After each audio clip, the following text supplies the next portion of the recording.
3년 전 남북한 정상은 이산가족 상봉 문제를 인도적 차원에서 접근해 해결하겠다고 약속했는데요. 네, 그런데 판문점 선언 이후 딱 한 차례 이산가족 상봉이 이뤄졌을 뿐 합의 정신은 온데간데 없이 사라지고 말았습니다. 최혜원 리포터, 이산가족들의 가슴 아픈 이야기를 취재하셨다고요? 네, 다들 백발이 성성한 고령의 어르신들이었는데요. 북한에 두고 온 가족들을 그리워하고 있었습니다. 네, 그런데 정부가 이번에 이산가족 관련 실태 조사를 하고 있다면서요? 네, 현재 이산가족의 현황을 파악하기 위한 조사가 진행 중인데요. 이 5년을 주기로 실태 조사가 이루어지고 있습니다. 소년이 백발 노인이 되기까지 70년 동안 기약 없는 만남을 기다려온 이산가족들을 직접 만나봤습니다.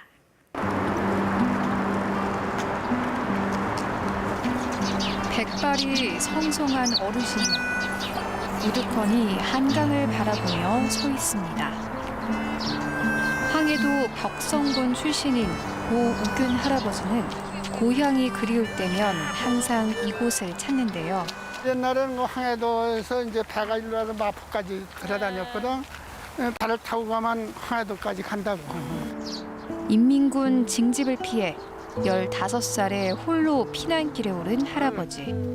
가족들과 생이별을 한 뒤 평생 이산의 아픔을 안고 살아왔습니다.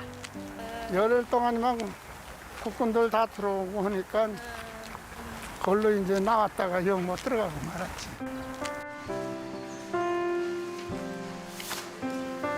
한강을 바라보며 향수를 달래고 온 할아버지가 영업 준비를 합니다. 50년째 같은 자리에서 운영해온 잡곡 가게인데요. 어디 좋았어요? 네.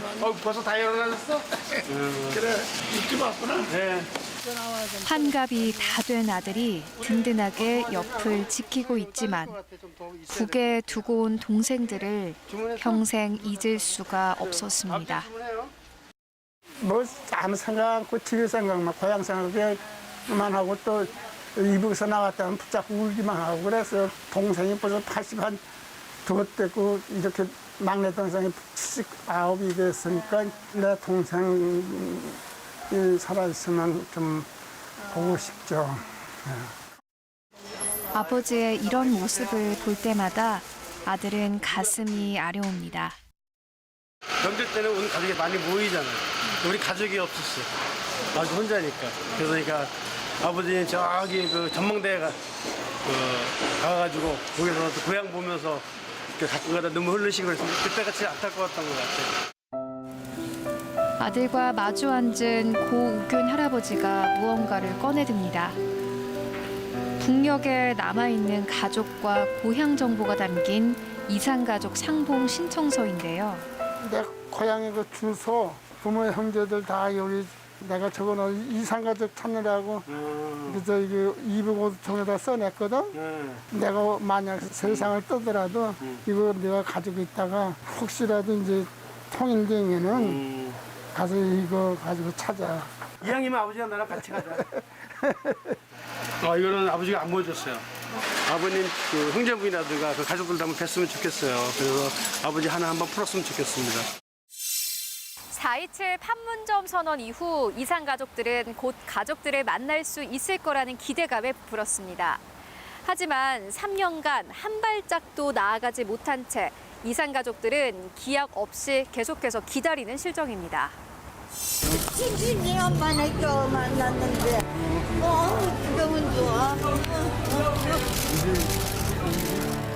2000년 8월 시작된 남북 이산가족 상봉 행사는 2018년 8월까지 모두 21차례 열렸는데요.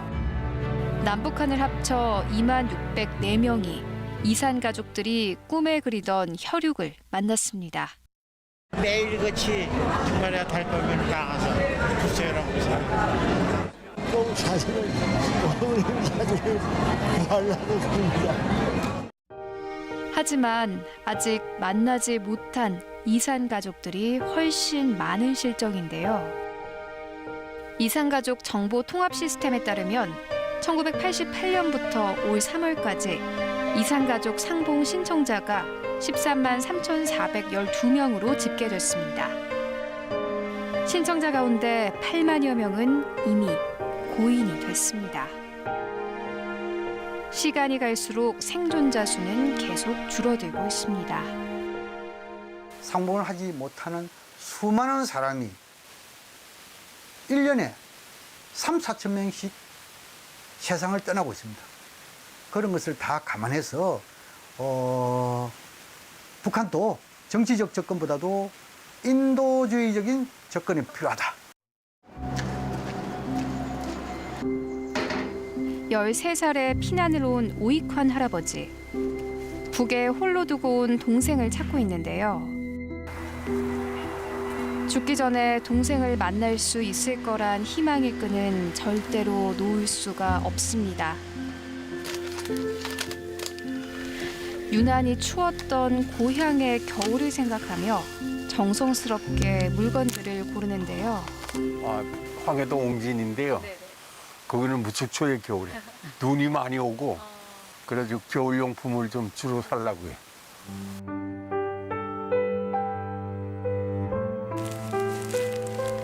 만날 날을 손꼽아 기다리며 동생을 위해 하나둘 사모은 선물이 어느새 가방을 가득 채웠습니다. 가방이 안 들어가겠어요? 예, 가방을 큰 거로 바꿔야겠어요. 아유, 꼭 좀 전해줬으면 좋겠는데. 건네지 못한 선물 꾸러미는 세월의 흔적만 켜켜이 쌓여가는데요. 얼마 남지 않은 여생을 생각하면 동생을 향한 그리움은 더 커져만 갑니다. 우리는 뭐 이념, 정치 이런 건 개의치 않습니다. 그냥 무조건 나는 북한하고 대화해가지고 이산 가족이 계속돼가지고 가족을 좀 만났으면 좋겠습니다. 이처럼 남북 이산가족 생존자의 67%가 80세 이상의 고령층인데요. 이 시간이 얼마 남지 않은 이산가족들을 위해서 지난 4월 6일부터 남북 이산가족 실태조사가 시작이 됐습니다. 정부와 대한적십자사의 이산가족 실태조사는 5년마다 진행되는데요. 이산가족 교류 실태 및 수요 등을 파악하기 위해서 실시하는 조사입니다. 거동이 불편한 어르신들을 위해 방문 또는 전화 통화로 조사가 이뤄지고 있습니다. 인터넷을 통해서도 실태조사 참여가 가능한데 올해 10월까지 진행이 된다고 합니다. 실태조사 결과를 통해 이산가족 교류 수요를 정밀하게 파악하고 보다 실효적인 이산가족 정책이 될 수 있도록 해나갈 것입니다. 냉전의 상징이었던 판문점에서 남북한 정상이 손을 맞잡는 모습은 모든 이산가족들의 가슴을 울렸습니다. 하지만 시간은 자꾸 흘러가고 이산가족들의 마음도 타들어가고 있습니다. 만나서 손이라도 잡고 싶은 평생의 소원이 하루빨리 이뤄지길 기대해봅니다.